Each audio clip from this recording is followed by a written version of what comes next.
Bună seara, dragi prieteni!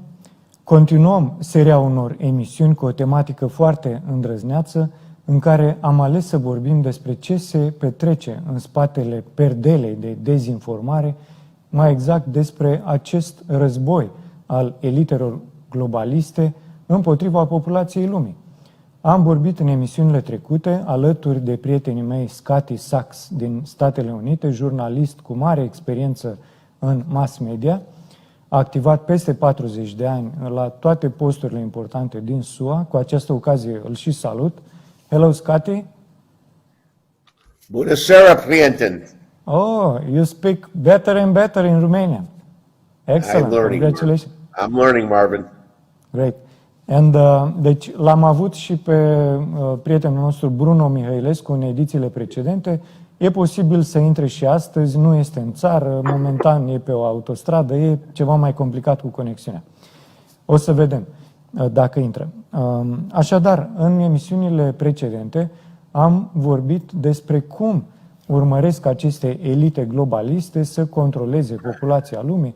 Am vorbit despre războiul informațional, războiul financiar bancar, războiul în domeniul sănătății, războiul spiritual, traficul de copii, iar în emisiunea trecută am vorbit despre această situație din sudul Statelor Unite. Granița de sud este menținută într-un mod straniu, deschisă, pentru accesul liber al imigranților. Și am explicat în emisiunea trecută de ce se petrece acest lucru.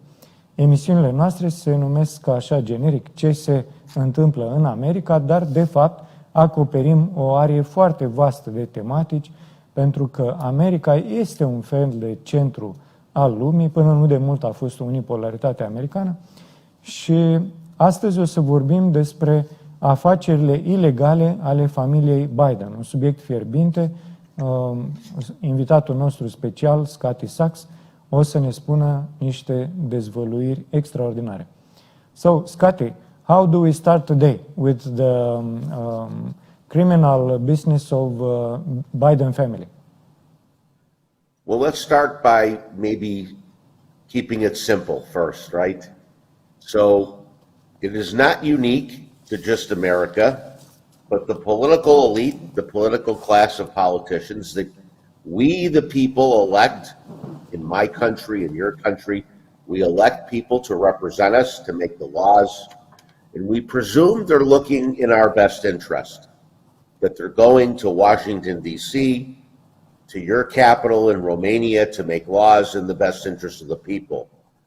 Well, Marvin, it turns out they're only serving their own best interests, because there's a number of ways these criminals, and the Biden family is just one of many criminal factions in politics, but they've found many ways to make money, and when you're done translating, we'll talk about the many ways they can make money, then we'll move into the Bidens. Așadar, Scotty ne spune că lucrurile despre care o să vorbim nu se petrec doar în Statele Unite, ele au o incidență globală și, practic, schema de lucru este aceasta, că noi, populația lumii, am ales anumiți conducători crezând că ei ne vor reprezenta interesele, dar, iată, constatăm că ei, în realitate, își urmează propriile lor interese. Există o elită transnațională care acționează peste capul populației lumii și lucrul ăsta se petrece atât la Washington, D.C., cât și în România. Sunt grupări infracționale și ne spune Scotty că familia Biden face parte din această grupare infracțională. Ei urmăresc să facă bani și să câștige putere. Okay, Scotty, so maybe we should put that video with Biden in Ukraine, and we start from this point. Very good, Mark. Very good, Marvin. Regia, o să rog să punem primul video, cel de 1 minut și câteva secunde, cu Biden în Ucraina.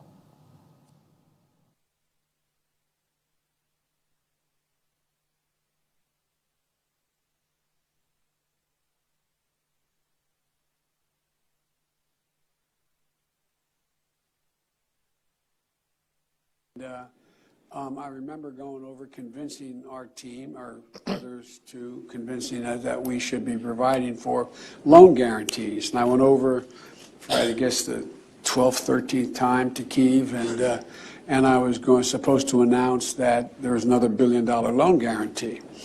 And I had gotten a commitment from Poroshenko and from Yatsenyuk that they would take action against the state prosecutor, and they didn't. So they said they were walking out to press conference. I said, no, I said, I'm not going to, or we're not going to give you the $1 billion. They said, you have no authority. You're not the president. The president said. I said, call him. I said, I'm telling you, you're not getting the $1 billion.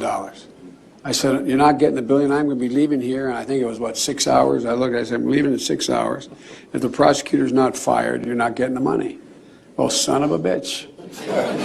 Got fired. And they put in place someone who was solid.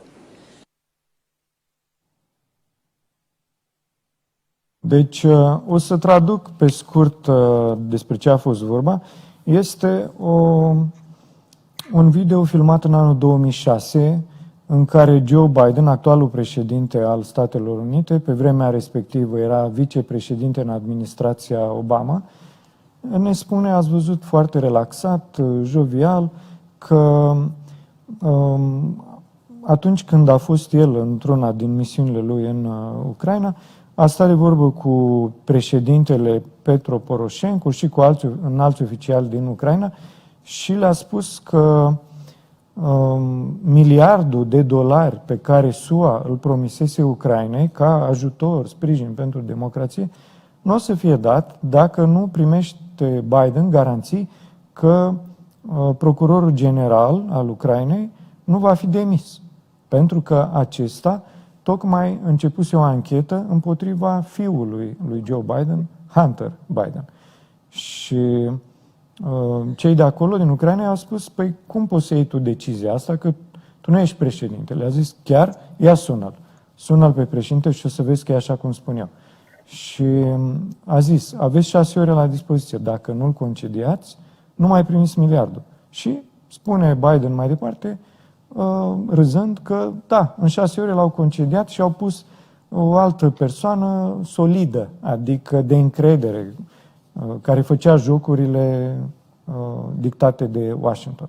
So, Scotty, I translated in Romanian what Joe Biden said in 2006.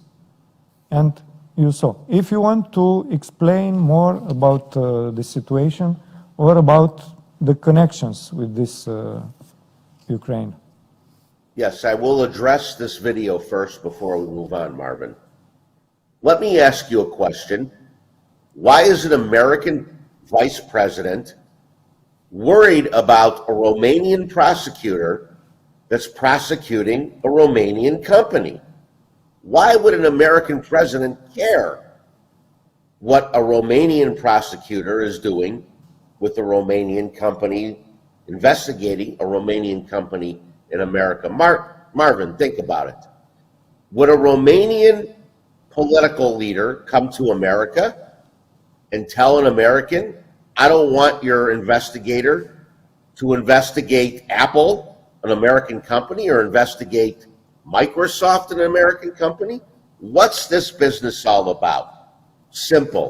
Hunter Biden served on the board of Burisma, the company that was being investigated by Shokin, the prosecutor, and Shokin was over the target.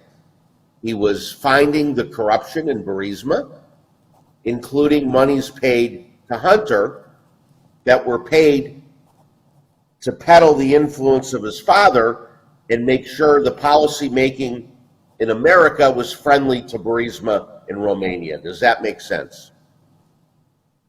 Sure. Așadar, Scotty face un exercițiu de imaginație, pornind de la video pe care tocmai l-am văzut. Și ne întreabă, așa, retoric, cum ar fi ca un vicepreședinte al unei alte țări din America să vină în România și să spună că procurorul general al României trebuie concediat pentru că anchetează o firmă din România. Și vine secretar de stat din America, vicepreședinte, cum era Biden atunci, și cere să fie concediat procurorul general al României că anchetează o companie românească. Deci e ca și cum ar veni un oficial român în SUA și ar spune că de ce anchetează procurorul general al SUA compania Apple sau Microsoft și că el nu e de acord cu asta și vrea să fie concediat procurorul general. Sigur că ne pare absurd, adică ne vine să și râdem la această situație. Și totuși, exact așa ceva s-a petrecut. De ce? Pentru că Hunter Biden era implicat în afacerile unei companii din Ucraina, Burisma, și această implicare era de ordin infracțional. Și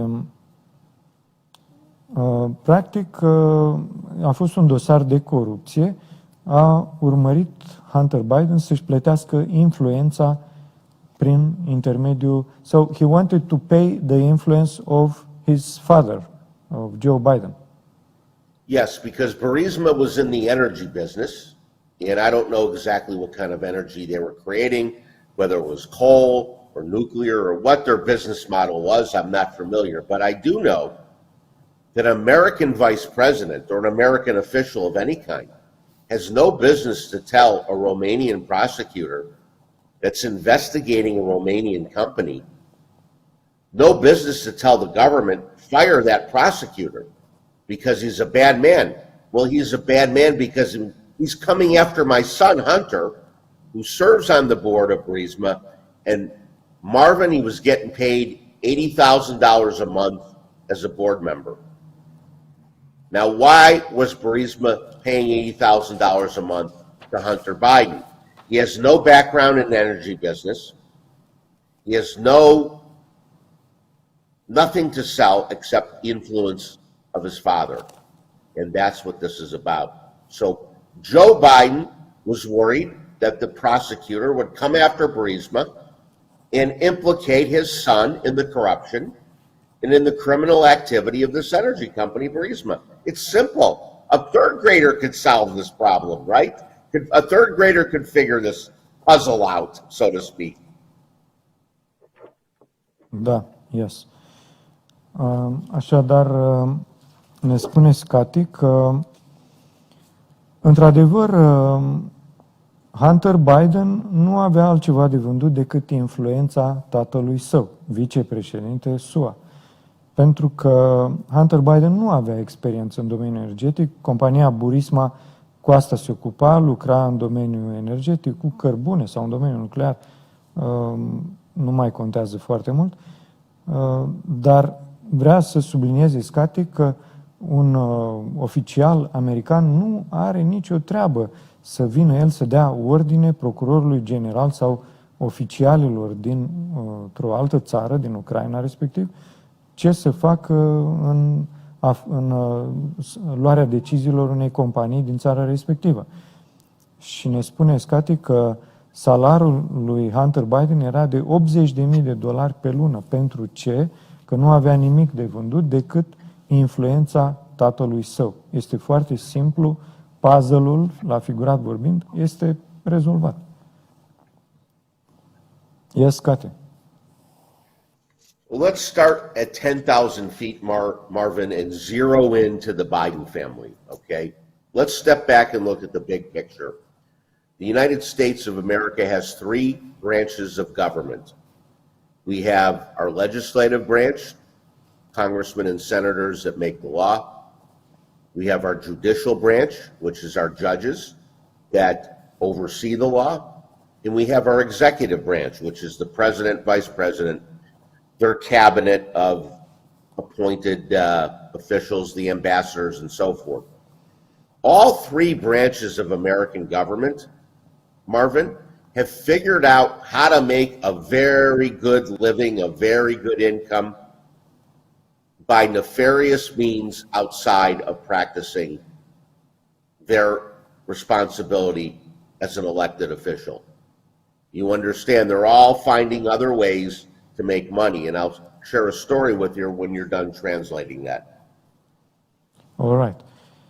Așadar, să începem să analizăm situația familiei Biden cu o imagine de ansamblu.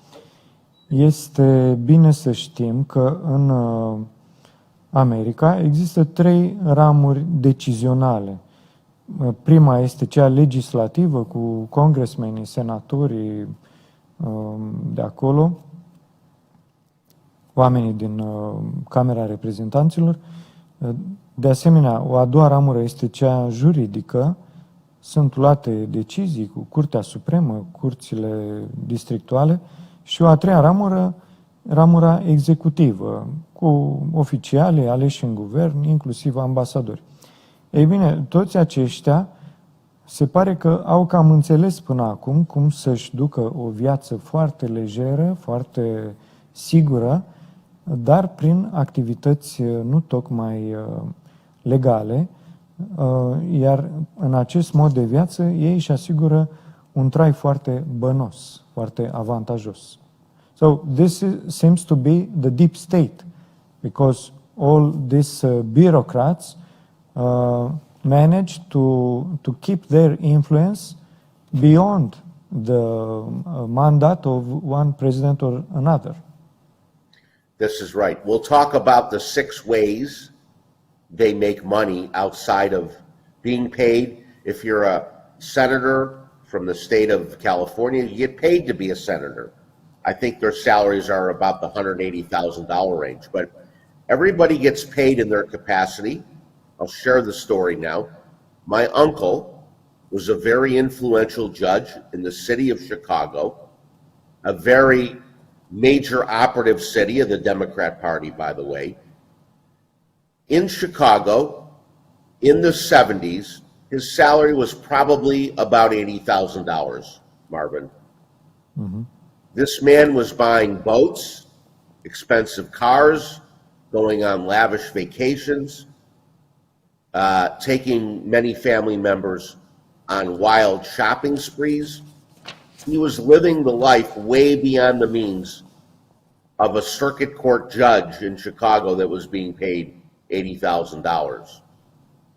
I'll let you translate. Scotty ne spune că în America există 6 moduri prin care poți să obții bani foarte mulți. Și ne dă exemplu unui senator. Un senator este plătit aproximativ cu un salariu de $160,000 pe lună pentru a-și îndeplini funcția. Și ca să ne dea un exemplu mai personal, Scotty ne spune despre unchiul său, care a fost un judecător foarte respectat din orașul Chicago și făcea parte și din Partidul Democrat. Prin anii 70 avea un salariu de $80,000, iar în anii 70 dolarul avea o putere de cumpărare mult mai mare decât acum. Își cumpăra bărci, mașini scumpe, își ducea familia la cumpărături foarte pretențioase, deci el trăia la un standard foarte înalt. Okay, so I gave the example of your uncle.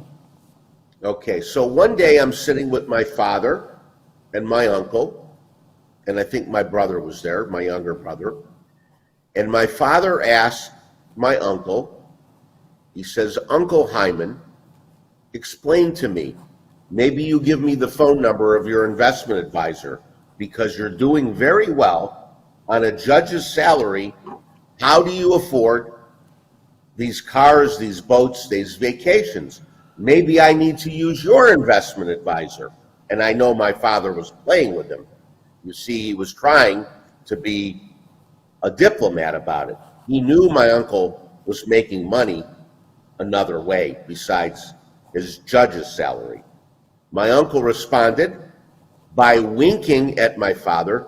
Do you have in Romania the concept of winking? The eye, Marvin, winking like haha, get it, right? Yes. So he winked at my father and he said, come on, Ed. My father's name was Edward. Come on, Ed, there's a lot of ways to make money as a judge besides sitting on the judge's bench. Many ways, Ed, I can make a good income, and I'm doing so. Yep, He admitted his corruption. indeed. Scotty ne spune o mică povestioară din viața lui și amintește că la un moment dat era o întâlnire de familie, erau prezenți tatăl său, el însuși Scotty, unchiul și probabil și fratele lui, nu știu, mai mic, nu știu mai amintește exact. Și la un moment dat tatăl lui Scotty, Edward, îl întreabă pe unchiul: hai, spune-ne cum îți permiți tu să faci atât de mulți bani, dă-mi și mie numărul de telefon al consilierului tău de investiții, pentru că aș vrea și eu să mă descurc așa de bine ca tine, să cumpăr bărci, mașini.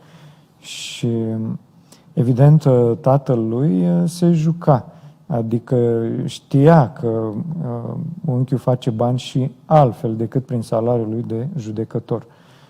Și atunci unchiul i-a făcut cu ochiul lui Ed, tatălui lui Scotty, și a zis: haide, Ed, să fim serioși, sunt o mulțime de modalități prin care un judecător poate să facă bani.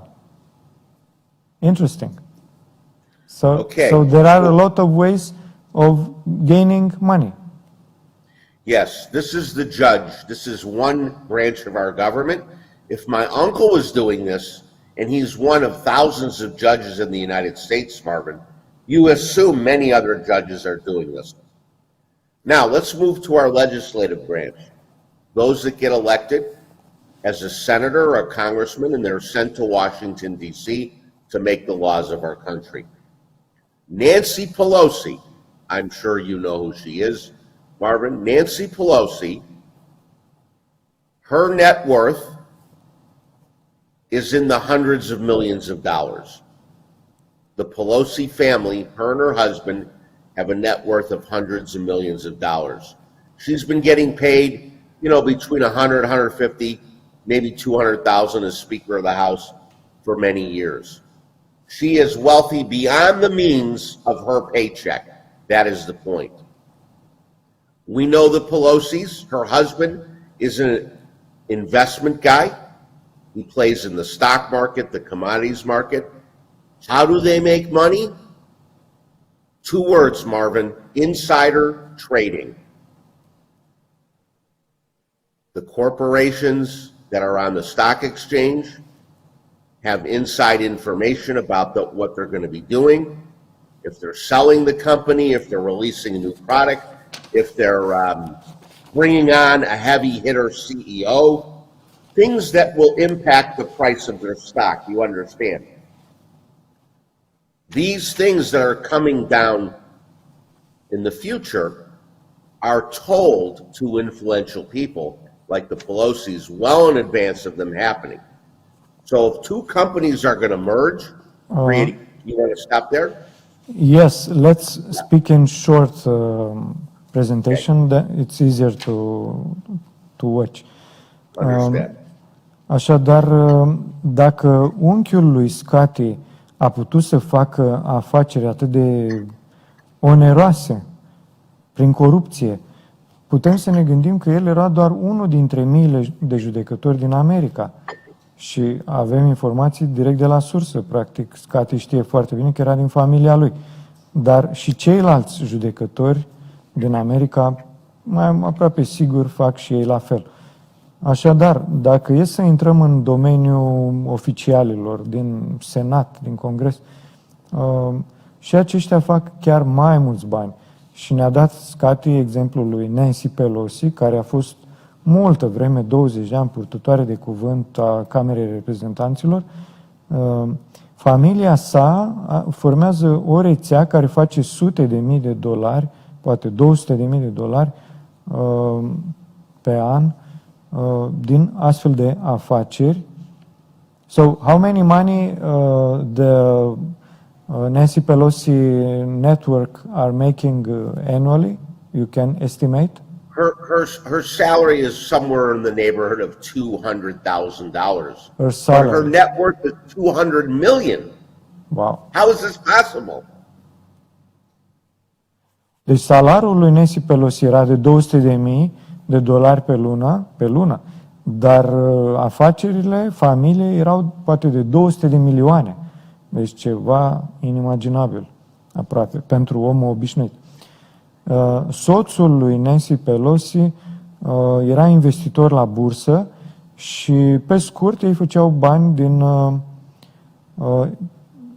vânzarea de informații, insider trading, deci informații comerciale. Ei știau unde trebuie investiți banii, dădeau informații și pe piața bursei și în felul acesta controlau impactul pieței, adică știau foarte bine ce urmează în viitor și făceau afaceri. So they sell information on stock market? Yes, they don't sell information, they get it for free. They Yes, get of course. But free, after yes. they So get it, they can sell it. No, it's not that they sell it, Marvin. If you know a stock is going to go from $100 to $200, right? If you know weeks in advance of a stock on the New York Stock Exchange going from $100 to $200 because you're told our company is going to merge with another bigger company and our stock price is going to double in 1 month. The Pelosi's will act on that information and buy a bunch of stock in that company. So they buy $1 million worth of stock based on the insider trading information, and the stock price doubles as they were told. The secret, there's a secret. This price is going to double, and they act on it and they double their money in weeks. This is just one way, Marvin. I'm speaking to one way only of making money, and I'm going to outline 6 other ways or 5 other ways our politicians at every level of government can make money. Great. Așadar, iată cum stau lucrurile. Nu am înțeles eu foarte bine prima dată. Deci nu e vorba că ei vindeau informații, este vorba că aflau de pe piața bursei, din relațiile lor, cum va evolua piața și, de exemplu, dacă știau că un produs se va dubla pe piață în luna următoare de la 100 la $200, atunci ei puteau să investească foarte mulți bani acolo, $1.000.000, și într-o lună își dublau investiția. Deci aceasta este doar una dintre modalitățile prin care se pot face foarte mulți bani în America. So this is one of the 6. Let's continue with the others. All right. Remember, we haven't talked about the executive branch of government, the most powerful branch, how they make money too, but this is when we'll get to the Biden family, right? We'll talk about the Bidens, how they use the office of the vice presidency to make lots of money. But let me take the other ways they make money. Number 1, book deals. They're given a book deal by a publisher, and they're given a lot of money for the book deal. They're rewarded with a book deal for doing what they're told. They're told to book do deals? a book. A publishing company will write a book. You understand? Okay. They're told, you write a book, you'll get a $2 million advance for writing a book. Your book will sell. We could care less how many copies it sells, but because you did what we asked you to do, this is how we're going to reward you. We're going to reward you with a book deal. And a publisher will get you the $2 million. You'll write the book. And sometimes, Marvin, the book doesn't sell but 1,000 or 2,000 copies. They don't make money on this book. They're rewarding a politician for acting nefariously behind the scenes. This is why I was confused because indeed I know people these days, they don't read books. I mean, they stay only with the phone in the hand or on computer and they don't buy books. But now I understood. Deci, aceasta, cine a spus Scotty mai devreme, este doar una dintre cele 6 modalități. O să intrăm în mai multe detalii, mai ales despre cum fac bani cei din executiv, pentru că acum am vorbit de senatori, am vorbit de prima categorie și asta o să ne ducă mai aproape de afacerile familiei Biden. Dar, iată, o altă modalitate de a se face bani este prin aceste afaceri cu cărți. Pentru că, mai ales politicienii, atunci când scriu o carte, sunt plătiți pentru asta, chiar cu $2 milioane în avans, chiar dacă nu se vând decât 1000 sau 2000 de cărți. Ele probabil contează ca imagine.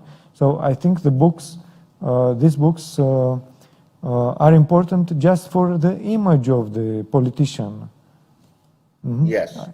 Important for the image, but meanwhile, they're paid a couple $1 million up front to write the book.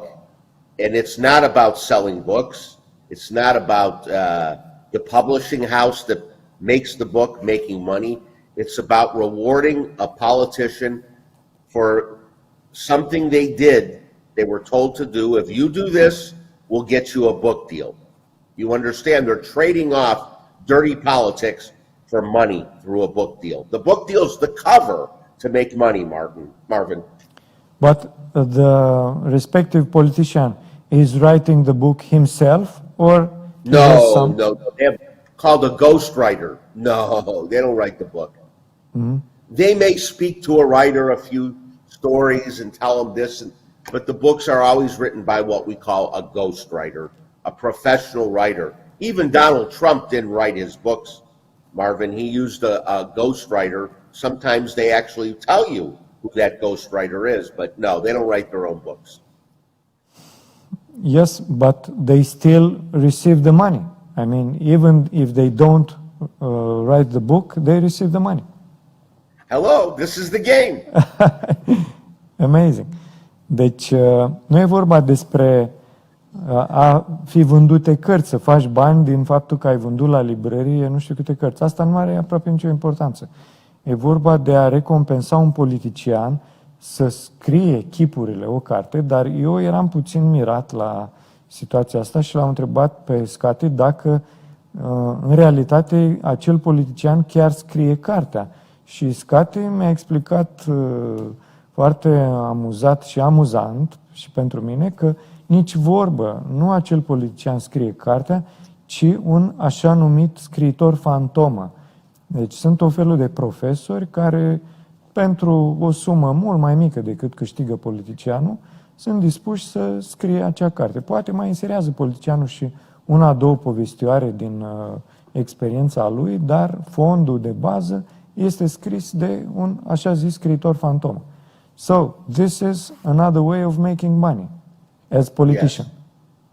Yes. As a politician, yes, indeed. And we talked about insider trading. I told you the story of the Pelosi's, but I want you to understand there's over 500 elected congressmen and senators in the United States. Our 50 states have congressmen and senators, and they're sent to Washington, D.C. to make the laws. And once you're there a number of years, you've undoubtedly created the relationships to get the insider trading information on the stock market. How to make money in the stock market by getting dirty secrets weeks in advance before a stock is going to jump in price. Să mai vorbim despre acest comerț cu informații din interior, insider trading. Iată, în America sunt aproximativ 500 de senatori și congresmeni arondați celor 50 de state cât are America. Ei sunt în acest mandat câțiva ani, 4 ani sau 8 ani și au ocazia să facă foarte mulți bani pentru că au informații de la bursă și știu cum vor evolua prețurile. Și atunci dacă știu parcursul ascendent al unei afaceri, pot să investească acolo și să facă foarte mulți bani. All right. Okay, we'll move on. We talked about human trafficking last week in conjunction with the borders. Well, drugs and human trafficking, Marvin, cannot happen at the scale, at the mass scale they're happening without the cooperation of the politicians. because if you're a senator in the state of Texas and you want to help the cartel make it easier for them to get drugs, to smuggle drugs, to traffic human beings across the border of Texas with Mexico, you simply put your hand out and let the cartel grease you. We call it greasing you. You take money in the form of bribes to keep your borders open for drugs and human trafficking, or just to allow it to exist. Am vorbit în emisiunile trecute despre traficul de ființe umane, despre traversarea foarte lejeră a frontierei din sudul Statelor Unite de către imigranți, traficul de droguri, există aceste carteluri în America. E bine, acestea nu s-ar putea dezvolta, n-ar putea să-și facă afacerile ilegale la o asemenea scară fără cooperarea politicienilor. De exemplu, un senator din Texas, care știe, bineînțeles, foarte bine despre afacerile acestor organizații mafiote, poate pur și simplu să permită, fără să intervină, sau să țină capul la cutie, cum se zice la noi în România, și în felul acesta lasă să se desfășoare acele afaceri ilegale. And probably he received a lot of money because of his silence. Exactly. Or because you're a powerful man in the state, or a woman in the state of Texas, where you are a senator, and there's only 2 senators per state, Marvin, so they're powerful. They are the ones making the laws in Washington, D.C. You stay silent, or you actually accommodate them through an introduction, a relationship. So I'll give you an example. A senator from any state on the border can introduce the drug cartel to a sheriff, a lawmaker who enforces the law. Here, work with Sheriff Jones here in El Paso, Texas, which is a border city. So the sheriff in El Paso, Texas, the man responsible on the street for policing and enforcing the laws, he gets paid off to turn his head the other way. So everybody's on the take, Marvin. Everybody's taking money, and the senator can make that happen. Ok. Deci, într-adevăr, acești senatori, congresmeni despre care vorbeam, pentru non-intervenția lor primesc foarte mulți bani, chiar de la traficanții respectivi de ființe umane, de droguri, și să avem în vedere că în America sunt doar 2 senatori pentru fiecare stat. Ei fac legile și le prezintă la Washington. Și iată, deci pentru faptul că ei colaborează cu aceste carteluri, de exemplu, ne spune Scotty dacă ne-am raportat la orașul El Paso din Texas. Atunci un senator poate să vorbească cu cei din poliție, cu șeriful și cu alți responsabili. Toți sunt plătiți, deci este o corupție generalizată, cu încuvințarea și sprijinul senatorului, și în felul acesta afacerile ilegale prosperă. Okay.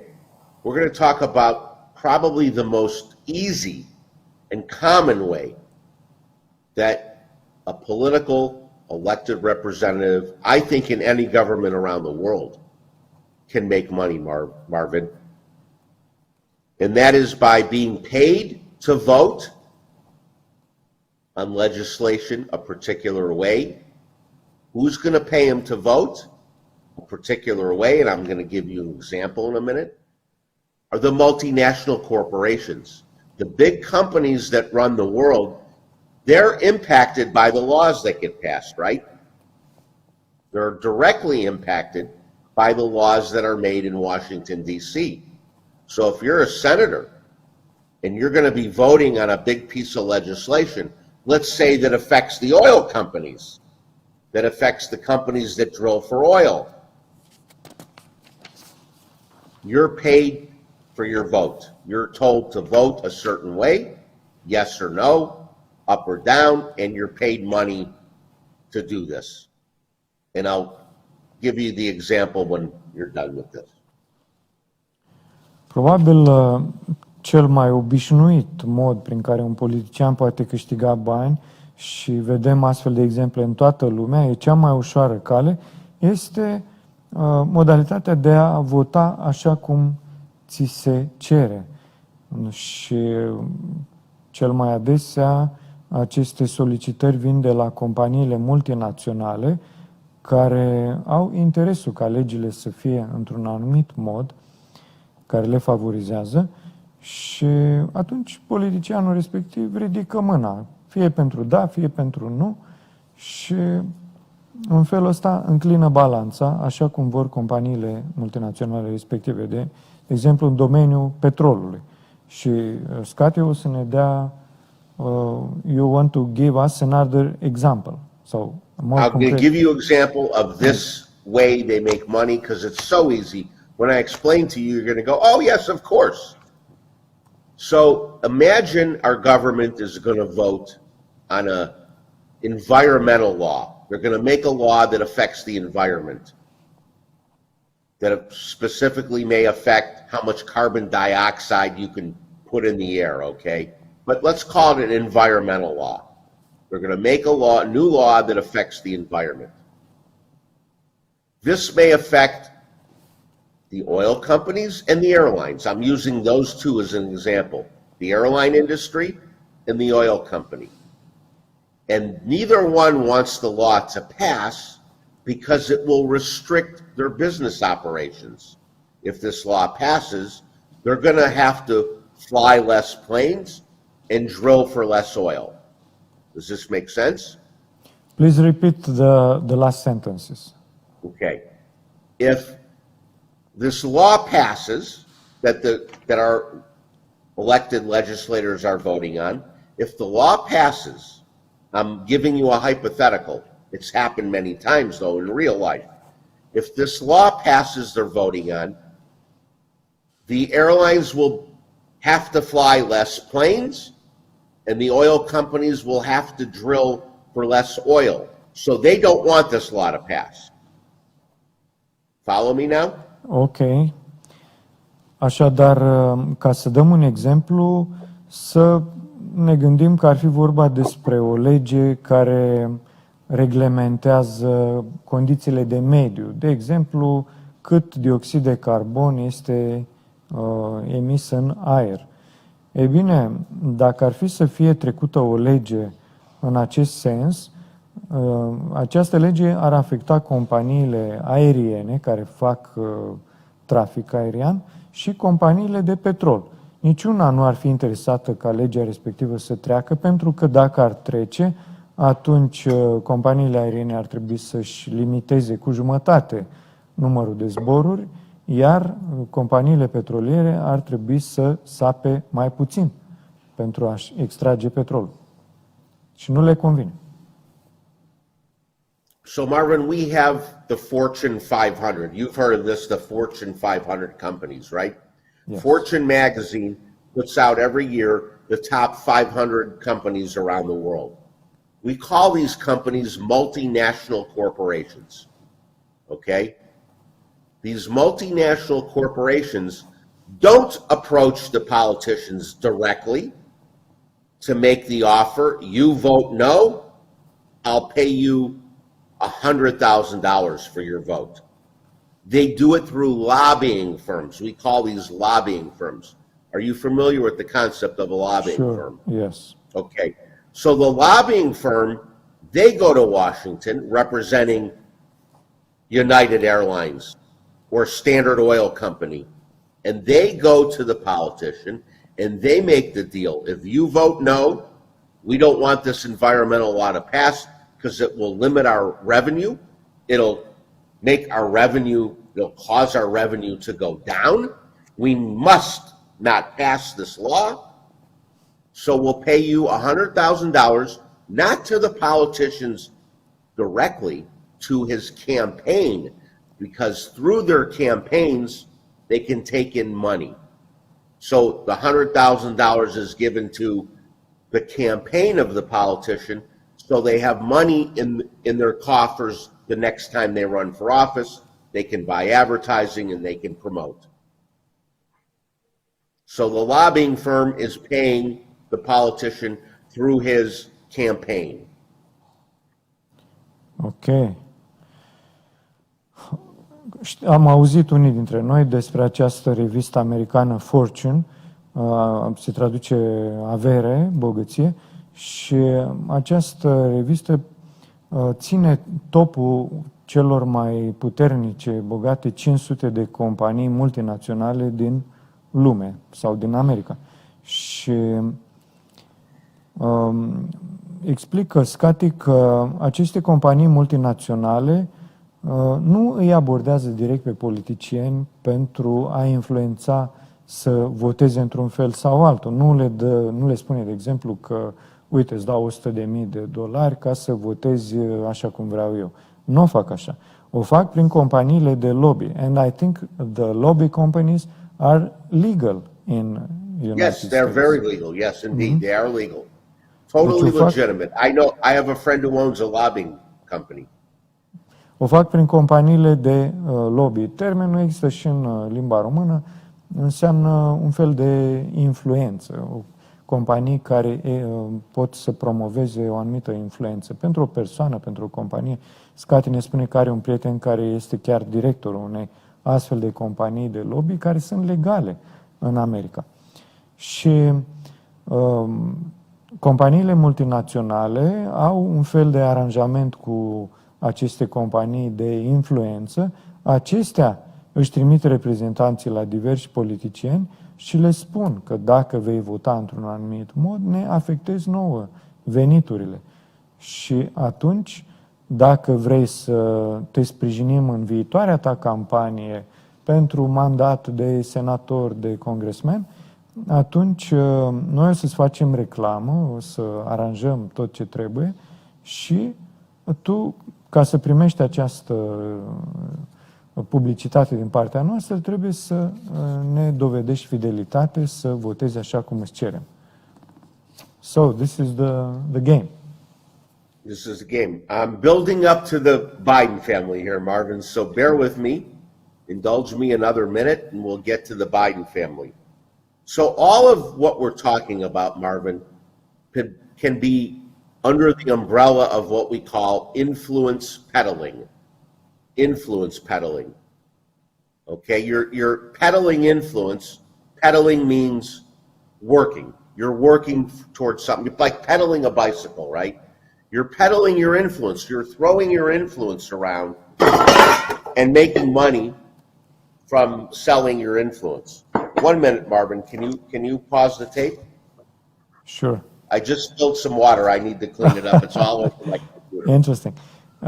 Deci, o să ajungem imediat să discutăm despre familia Biden, dar Scotty ne precizează că tot ceea ce am vorbit până acum poate fi înțeles mai ușor sub această umbrelă a influenței sau ne face el o analogie cum este când pedalezi pe bicicletă și sunt două forțe. Una este influența, cealaltă forță este întoarcerea banilor.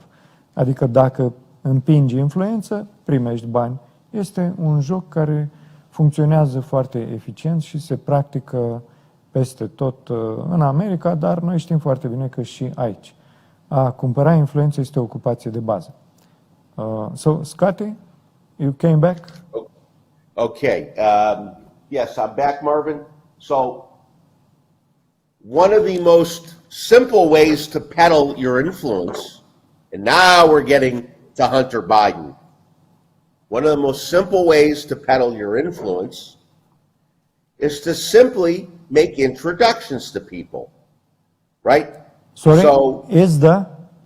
Make introductions to other people, other influential people. I introduce you to somebody influential that can help your business or can help your life in some way. So at a real human level, Marvin, and not Martin, Marvin, I'll Yes. get there. I'll get your name right. Marvin, somebody introduced you and me, right? We were introduced by Sasha Stone. He introduced us. We make content together. We help each other. We both win. At this level we're talking about, the politically, these introductions can involve hundreds of millions of dollars that they make. I introduce you to somebody at that level, it can impact hundreds of millions of dollars. So I simply say to you, yeah, I'll introduce you to Marvin Atudorei, but you're going to have to pay me $50,000 for that. I don't do that for nothing. So now we're going to get to Hunter Biden, but I'll let you finish that, then I'll tell a funny story about Hunter. Una dintre cele mai simple modalități de a cumpăra influență este să faci anumite prezentări, să îl prezinți pe un anumit om unei alte persoane cu care poate să facă afaceri, cu care poate să coopereze. Sunt afaceri unde interesele a două persoane, a două companii converg foarte bine și atunci pot să rezulte sute de milioane de dolari în felul acesta, dar trebuie făcută conexiunea. Și atunci cineva poate să vină să spună, de exemplu, da, eu te prezint lui X, dar îmi dai și tu $50,000 pentru asta. Yes, Scotty, I have to tell you that we have only 10 more minutes. The time passed very fast, and Very quickly. let's go to the point with Biden family. Okay. Hunter Biden, before we get to how he sold his father's influence, I have to tell a story. It's so funny. It's so outrageous. It's worth talking about here. Hunter Biden has been selling his artwork. He's making artwork. He's making paintings. He's making things with busts, with clay. He's creating artwork. Let's just call it artwork, okay? Arco? Artwork. Artwork, A painting. okay. Yes, artwork. A painting, a figure, a bust, many ways to create artwork. Works of art. You understand, right? Right. He just sold a painting for $750,000. Who bought that painting? Hunter Biden's not an artist. He's not a famous artist. In fact, his art is shit. It's for shit, his artwork. But somebody paid $750,000. You think they wanted the artwork? They don't want the artwork from Hunter Biden. They want the influence peddling. He can introduce them to daddy. And now we're going to get to the Biden crime family. Deci, Scotty ne spune un incident, să zic așa, un moment foarte amuzant, dar și revoltător în același timp. Hunter Biden se ocupa cu piese de artă, făcea el tot felul de picturi, diverse forme de așa zisă artă. Și în realitate el nu era deloc și nu este talentat în acest domeniu, dar pentru că era fiul lui tata, putea să-și vândă, practic era vorba de numele lui care conta, să-și vândă operele la prețuri foarte mari și a vândut o astfel de lucrare la $7,500. $7,000?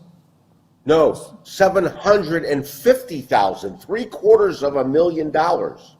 Wow. Deci $750,000. 750. Ok, $750,000. I understood. Yes, for one painting. $750,000 pentru o pictură. Este uimitor. Ok. All right. So Hunter Biden is at the center of the story of the Biden crime family because Joe Biden himself didn't go out and influence peddle. He had Hunter do his dirty work. Now we're going to the most recent years. Joe Biden was a senator for many years. I think 40 some odd years he was a senator. all the things we just talked about. 47? 40 some years. I don't know the exact Okay. number. Joe Biden was in our Senate 40 years plus, okay? He kept getting elected over and over and over again. He used all of these things we talked about today, Joe Biden was using to make money all along the way, long before he was vice president. Yes. Deci, în toată povestea legată de situația infracțională a familiei Biden, este necesar să știm că Hunter Biden a fost mai degrabă centrul infracțional. Joe nu a ieșit să facă infracțiuni publice, cel puțin nu așa la vedere. Treaba murdară a făcut-o Hunter Biden, fiul. Joe Biden a fost senator timp de foarte mulți ani, mai mult de 40 de ani. El, bineînțeles că a folosit toate modalitățile de a face bani pe care noi le-am descris mai devreme, dar a făcut-o în acei parametri așa mai mascați. Ok. We're going to focus on Hunter's work in 3 countries, Romania, Ukraine, and China. And what Hunter did was simply go around the world, sell access to his father. I'll introduce you to my dad. He's the vice president of the United States. You know, they often talk about the United States being the leaders of the free world. Yes. So we should end in a few minutes, maximum 3 minutes. okay. I will translate. Deci, Hunter Biden ce a făcut? A avut afaceri în special în Ucraina, China și România. Și mai exact ce a făcut, s-a dus și a vândut accesul la tatăl lui, vicepreședintele SUA. Deci vorbeam mai devreme că poți să faci bani făcând prezentări. Îl prezinți pe directorul unei companii, vicepreședintelui SUA. Și în felul ăsta poți să faci mulți bani. So, this is what he did. So since we're short on time, Yeah. I'll wrap this up, okay? So let's say this. Next week, we'll pick this up. What we're going to talk about is number 1. Hunter Biden had nothing to sell. He has no specific expertise. He's not a lawyer. He's not a doctor. He has nothing to sell but access to his father as vice president. And boy, did he go around the world and sell access to his father. He did it in Ukraine, Romania, and China that we know about. Again, with nothing to sell, no unique expertise or service, how did he get millions of dollars, which next week Marvin will prove without a reasonable doubt with the evidence that Hunter Biden took in at least $17 million we can now account for in those 3 countries, Romania, Ukraine, and China, by simply selling access to his father as vice president of the United States. $70 million? 17 million that we can document. There's probably a lot more they just haven't researched yet and right. found out about. Așadar, pentru că în emisiunea de astăzi nu mai avem foarte mult timp, o să concluzionăm cu un fel de avant-premieră, dacă pot să mă exprim așa, la ce o să discutăm în emisiunea viitoare. Hunter Biden nu a avut nimic de vândut. El nu era expert nici în niciun domeniu, nu era nici avocat și nu a fost și nu este, nici doctor, nici într-un alt domeniu științific sau de orice altă natură. El nu a făcut altceva decât să ofere acces la tatăl său, vicepreședintele SUA. A făcut-o în cele 3 țări pe care le-am menționat, China, Ucraina, România, dar probabil și în multe alte țări. Cum poți să faci bani când tu nu ai niciun fel de specializare, nu ai o specializare unică într-un domeniu în care să fii expert? Și totuși vom dovedi în emisiunea viitoare că Hunter a făcut 17 milioane de dolari în aceste 3 țări și vom vedea mai exact în ce modalități. So, Scotty, we look forward for the next show next week. It will be the 7th of our shows with this title, What's Happening in America. And it's very interesting. And I see here in Romania that there are a lot of rumors that it's possible that Joe Biden will be took out of his position because of this nefarious business of his son. Yes, We'll see. it's inevitable, Marvin. He will be removed because we now have evidence from Hunter's laptop, from bank records, and from business associates who are testifying against the Bidens. So it's inevitable Biden will be removed. Scotty ne spune așadar că este practic inevitabil ca Joe Biden să fie demis din funcție pentru că lucrurile au ajuns prea departe. Scandalul a devenit imens în Statele Unite, se vorbește și în Congres foarte des, chiar și în presa din România au apărut tot felul de știri că e posibil ca Joe Biden să fie scos din funcția de președinte al Americii. Cu aceasta o să încheiem aici această emisiune. Vom continua acest subiect de foarte mare importanță și impact în emisiunea viitoare. Îi mulțumim prietenului nostru Scotty Saks pentru informațiile explozive pe care ne le aduce. Vă mulțumim și noastră pentru atenție. Ne revedem săptămâna viitoare. La revedere!